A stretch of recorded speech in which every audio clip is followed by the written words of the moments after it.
Hello and welcome to another episode of a special combination between Social Media Docs, SoMeDocs, and Daily Remedy, focusing on stigmatizing topics in healthcare, also known as Stigmatized.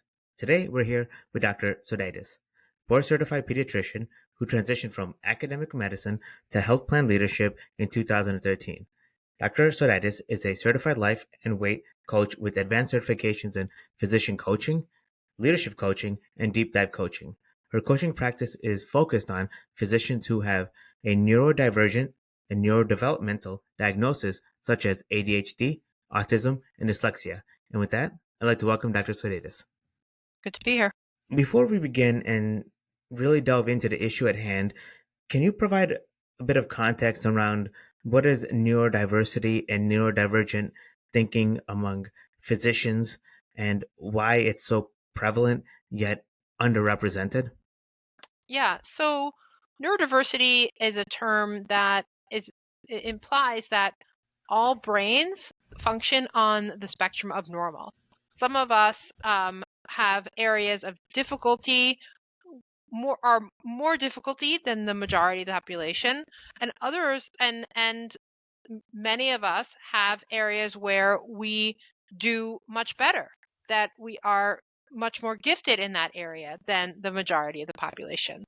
It's estimated that between 1 in 4 and 1 in 5 people have a neurodevelopmental disability or neurodevelopmental condition or are neurodiverse. These neurodiversities are not tied to intelligence. So that means that 1 in 4 or to 1 in 5 physicians also have a neurodevelopmental condition. It's often undiagnosed or underdiagnosed in physicians because the vast majority of us are cognitively gifted. Giftedness is also a neurodiversity, but not one that we usually think about.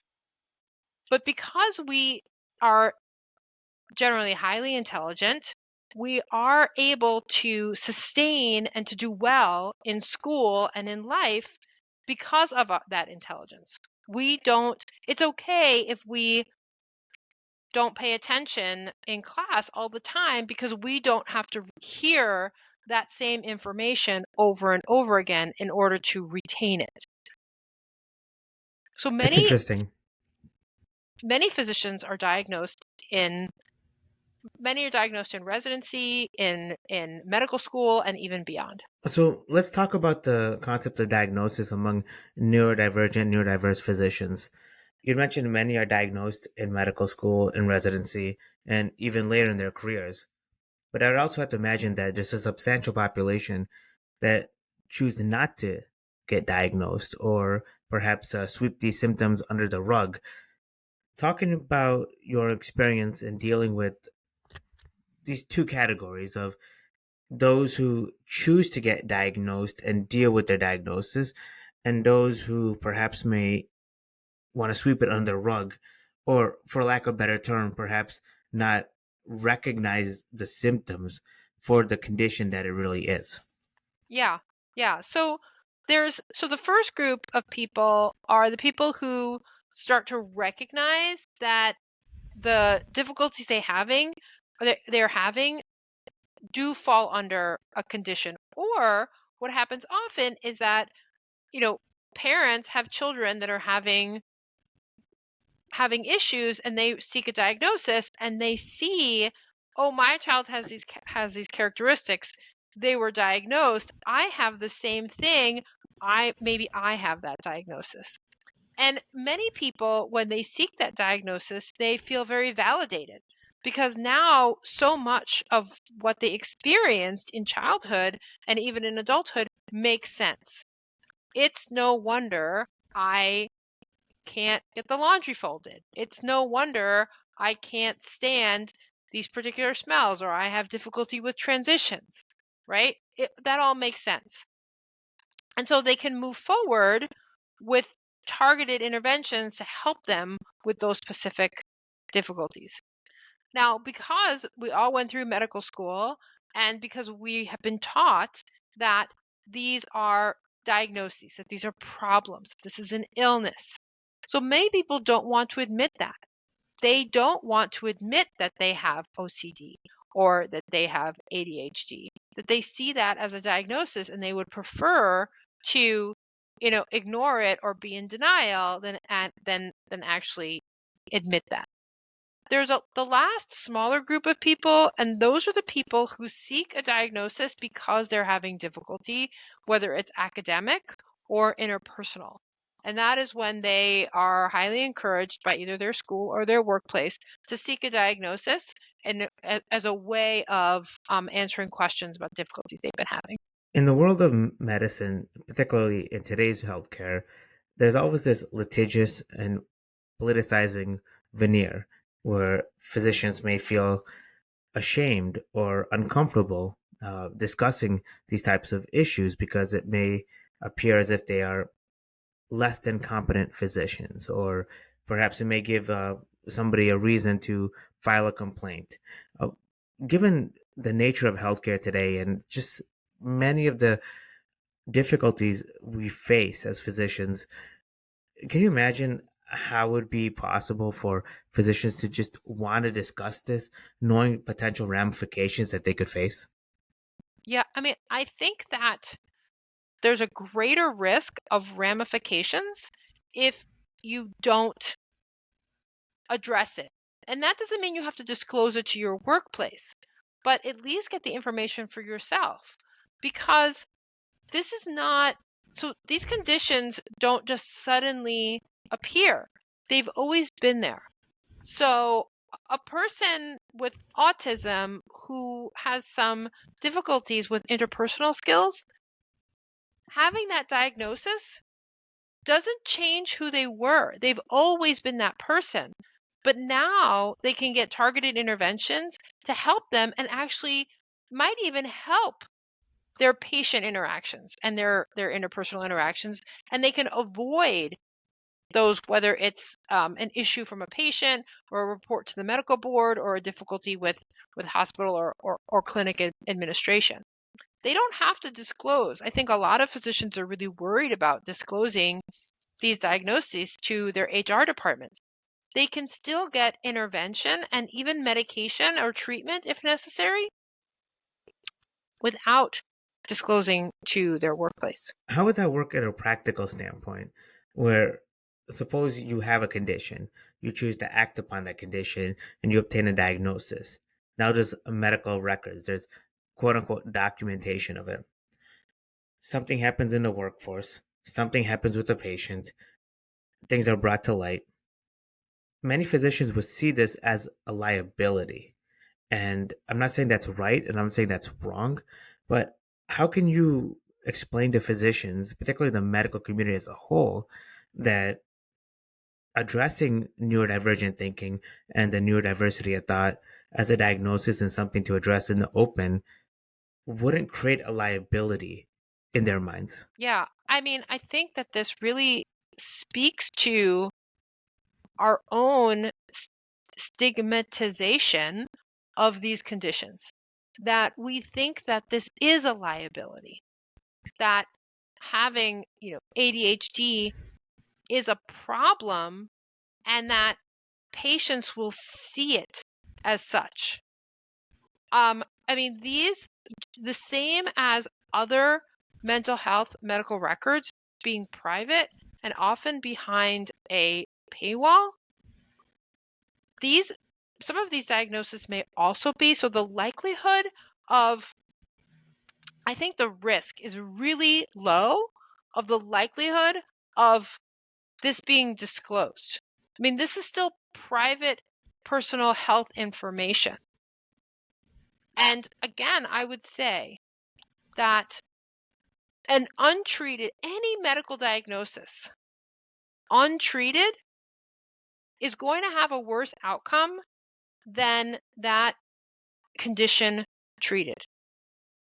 Imagine if we said to people with diabetes, you don't want to tell anyone that you have diabetes because they might think that that's a problem. And so it's better to not know and not treat your diabetes, and just go ahead and eat like you don't have diabetes. In your experience working with so many physicians, What sort of tactics or perhaps preemptive actions should physicians take in the workforce, in their own personal lives, to address these neurodivergent thoughts, these symptoms that may be affecting them professionally or personally, in a way that helps them professionally and personally without creating the administrative overhead or backlog that so many fear?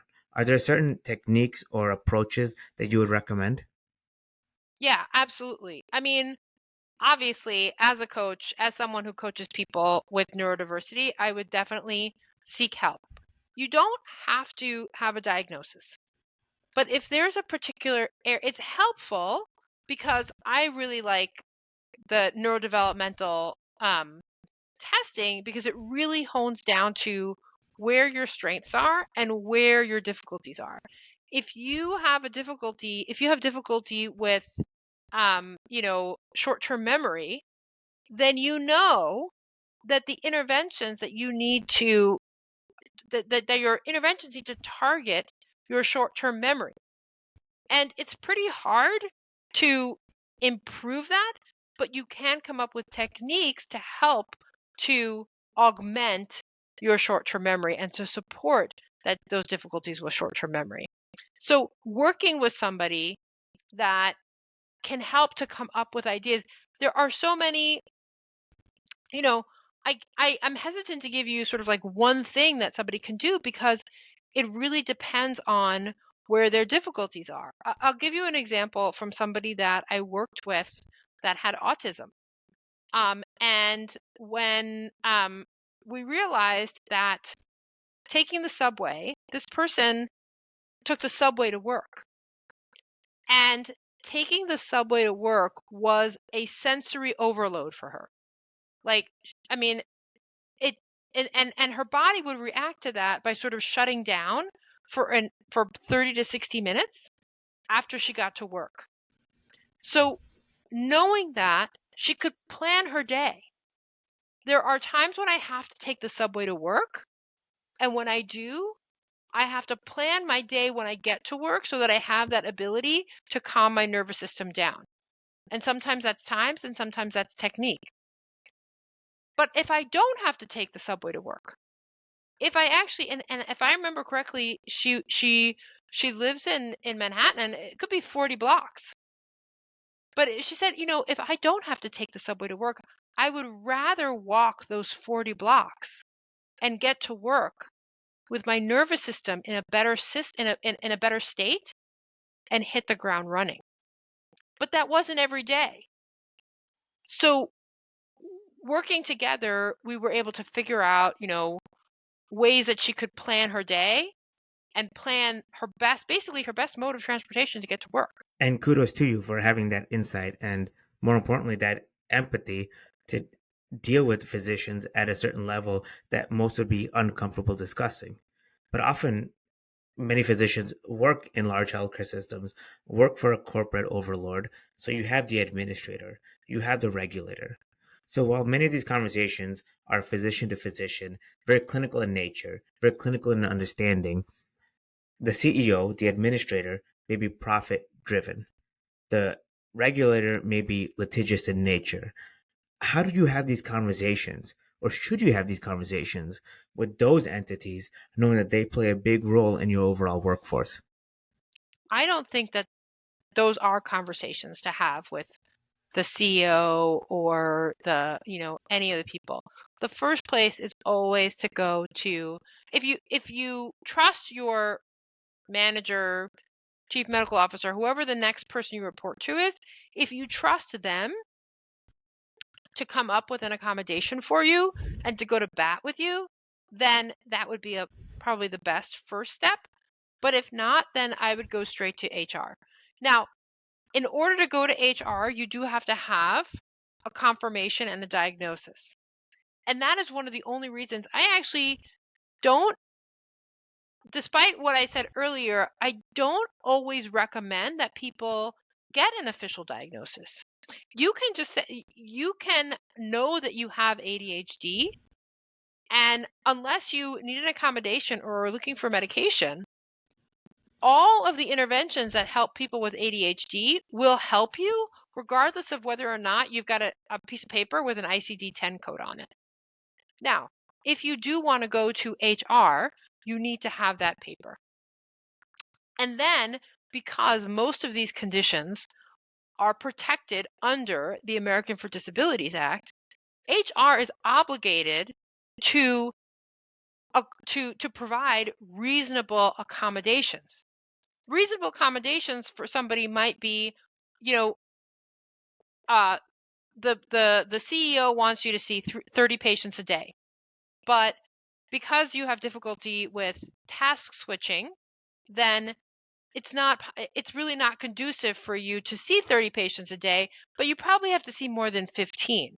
So what's a reasonable accommodation? 20, 25? I don't know. That's an HR decision. That is not a CEO level decision. Let's parse that out a little bit because I think the devil is in the details, as many would say. There's two things you mentioned that I thought are very important. One is the decision to get an official diagnosis versus not get an official diagnosis. And that's no small fries there. That's a big deal, right? You want to make the decision to say, I am choosing to pursue my medical care because I know I need to be diagnosed, as opposed to saying, I will handle this in a covert, subtle manner, utilizing some degree of my own medical acumen and some degree of kind of my own informal social network. There's a big difference between the two. Can you maybe talk about why a physician would maybe start here and then go there, or start there and go here, in a sense, saying Yeah. choosing to get official diagnosis versus unofficially treat versus unofficially treat and then officially diagnose? Yeah. So as physicians, we like to know the answer. And so the vast majority of us are going to want that diagnosis because we want the answer, right? We want the truth. I'm doing air quotes for people who aren't watching the video. The answer and the truth are in air quotes. And so, yes. But we think that the only way that we can get help for these conditions is if we have an official diagnosis. And when you're talking about medication, yeah, that is very few people are going to provide medication for OCD or ADHD without an official diagnosis. But there is a huge portion of our population outside of medicine that decide to self-identify and to seek help otherwise. And it doesn't have to be from a social network.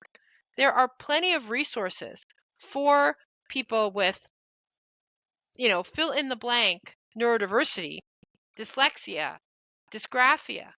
There are plenty of resources for those people that they don't care if you have a diagnosis or not.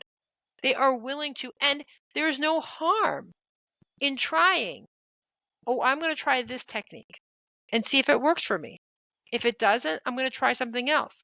I do encourage people to seek out some kind of professional help, whether it's a coach like me, whether it's a program. There are plenty, especially for ADHD, there are plenty of programs out there, some better than others.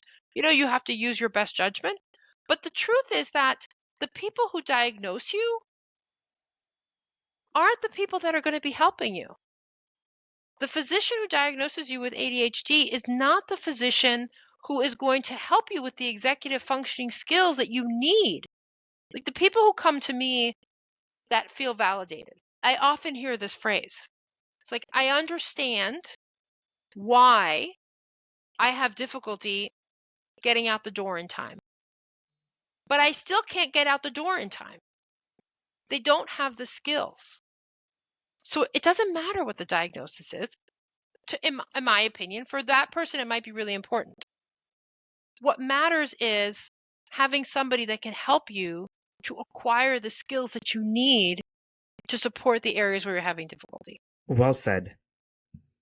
Let's take that into the practical life of a physician working 60, 70 hours a week, grinding, looking to pay off the student loans, looking to establish his or her family. How do you find these resources? How do you find the time to find the resources? Talk a Yeah. little bit about this journey of exploration that many physicians, quite frankly, are scared to go through. Mm-hmm. Well, I mean, I people can always reach out to me, and I can send you, my LinkedIn profile and a link to my, website. But I always direct people first to their local chapter of especially physicians, their local chapter of the National Association for Gifted Children, or NAGC. Because even though you would think like, well, that's for kids. Yes, but that's where the majority of resources for gifted and twice exceptional is a term for people who are gifted and have a neurodevelopmental diagnosis. That's who knows where those resources are in your state. Because we're always going to have resources and help for kids, and when we're adults, we sort of fall off the, we fall off the radar. So So I NAGC is apologize always to a really interrupt. I'm sorry to interrupt, but I think this is very important.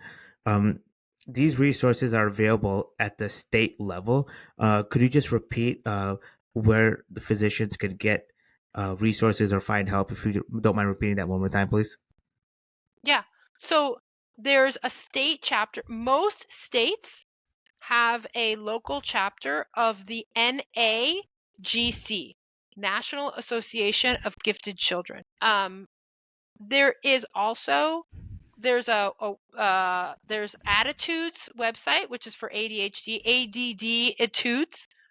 That is an online magazine for ADHD and ADD. And there are resources for, physicians with autistic physicians. There's actually a group based out of the UK that is just autistic physicians. So those resources are out there. But yes, you have to know where to look, and I'm happy to help somebody if they want to reach out to me and sort of direct them steer them in the right path. No, thank you for that. I hope you don't mind the interruption. I just think that it's so important to highlight the resources that are available. I want to perhaps now flip the coin, if you will, and talk a little bit about some of the more macro aspects of healthcare today, meaning the litigious and regulatory veneer that many physicians find themselves encapsulated within. A physician has a neurodivergent condition. They're exploring neurodiversity as part of their own mental health, as part of their own personal and professional journey. How do they reconcile the regulatory and litigious pressures that they may face, either a potential lawsuit where their medical history will be uncovered, or an employer Yeah. reviewing their background and then deeming them worthy or unworthy of a position or a promotion? Talk about some of the macro elements that are involved. Yeah. I mean, I think that it is a fear that a lot of physicians have. I think, and we had talked earlier about how there is a question on your licensing application, whether or not you have, a mental health disorder, which I think you and I both agree is ridiculous and unnecessary. Um, because these are considered disabilities, and like I said earlier, protected under the ADA, it is illegal to fire someone based solely on one of these diagnoses. However, these things still happen. But I would contend that, as frightening as it is to disclose one of these diagnoses, the behaviors, whether you disclose or not, the behaviors and characteristics associated with them still exist. And there's a term that's used in the neurodevelopmental community called masking. And masking is a term that means when you basically hide your characteristics so that you appear more neurotypical. You appear like everybody else. And it's pretty clear that masking can be tied to depression, anxiety, and burnout. So by not disclosing, by not seeking treatment, you may actually be inadvertently increasing your risk of mistakes and lawsuits. How does that apply to the physician working for today's corporate conglomerate? How would a physician navigate all of this? You had mentioned HR, you had mentioned the protections that exist under the ADA, but realistically, implementing a physician's rights in today's healthcare is often cumbersome, is often in many physicians' eyes not worth the effort to go through that process. As sad as that may seem, it's simply a reality that many physicians face. Can you give some examples where physicians simply recognize that this is just not worth the fight? Or if I were to undertake this battle, that would be my entire career. Talk a little bit Yeah. about some of that sentiment. Yeah, and the truth is that I I know of some physicians who have felt that way, that they didn't want to disclose, that they would rather, fight that fight silently and internally. And I can't think of any of them that were truly satisfied with their work or even their life. And so in many ways I completely understand, but I think that it is a fight worth fighting. It is worth getting over that hill because life is better on the other side. As difficult as disclosing a diagnosis, asking for accommodations, as scary as that might be, because the alternative is, in my opinion, worse. I just haven't Can you seen anyone have a good outcome. And I've had a few clients that chose not to disclose and chose, to just keep trying different things. And I'm not saying that their lives didn't get better. It did, but I think that they were still very, very experienced a lot of stress and anxiety. And there is always the underlying anxiety of what if somebody finds out? Yeah. Can you contextualize this through maybe some examples? Obviously, not naming names or trying to keep Mhm. things as confidential as possible, but I think it would be really helpful to just provide examples so those who are Yeah, listening and watching can say, "Hey, I can relate to that scenario. I can relate to this scenario." yeah. I worked with someone who had some pretty significant social anxiety. And this person did not want to disclose to they worked in a small, privately owned private practice. They did not want to disclose. And we worked a lot about, it was very difficult. You can imagine as a physician with social anxiety, once they got to know the patients, it wasn't as bad. But for every new patient encounter, it was really difficult. And so we were able to work together and to do a little bit of, like as a coach, a little bit of thought work, a little bit of mindfulness, again, managing, energy management throughout the day. Um, and so that when those difficult patient encounters happened with a new patient, that they went into it with the best possible mindset. And then also there was some not built in time because they didn't want to ask for like a space in their schedule afterwards, but other time during the day, whether it was lunch, whether it was, you know, having said time to like go outside and walk around outside and do a few things outside so that they could manage their energy and not just have the overwhelm over and over and over. I think that they changed their schedule so that it was very rare that two new patients were scheduled back to back. Because you could imagine one new patient, a lot of social anxiety, now two back to back, right? And I mean, God forbid three, and that's it. Like they were done. So I mean, that person ultimately ended up leaving the practice. I think they also even left the state. So I'm not sure what contributed to what. But certainly we were able to help make their lives better. But they, they chose not to tell their employer about their Mm. social anxiety. Can you give an example in which an individual, a physician, decided to tell their employer or their Yeah, supervisor, and perhaps maybe dealt with some of the consequences, but ultimately overcame it? Obviously, I'm simply speculating and kind of my own projection of what the hero's journey would be of physician disclosure, but I can yeah, imagine that it's more complicated than just the cyclic cycle that we all imagine something would be. yeah.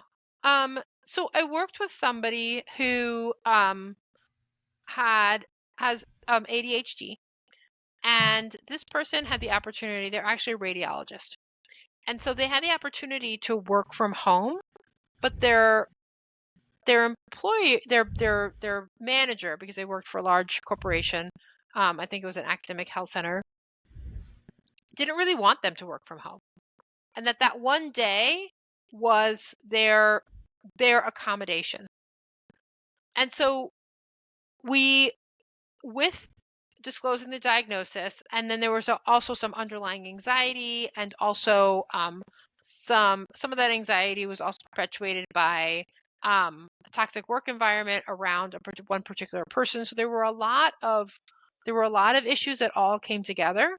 But working with, and actually going beyond, their direct supervisor was not at all supportive, and so they did have to go to HR, and they were able to um, arrange for more work from home days, and also a change in their work schedule, because and the exact details are escaping me now, but there was something about the way that, and I'm not a radiologist, but there was something about the way that the cases were assigned, or the time frame by which she needed to do those cases, um, that was able to be changed and accommodated to the way her brain worked.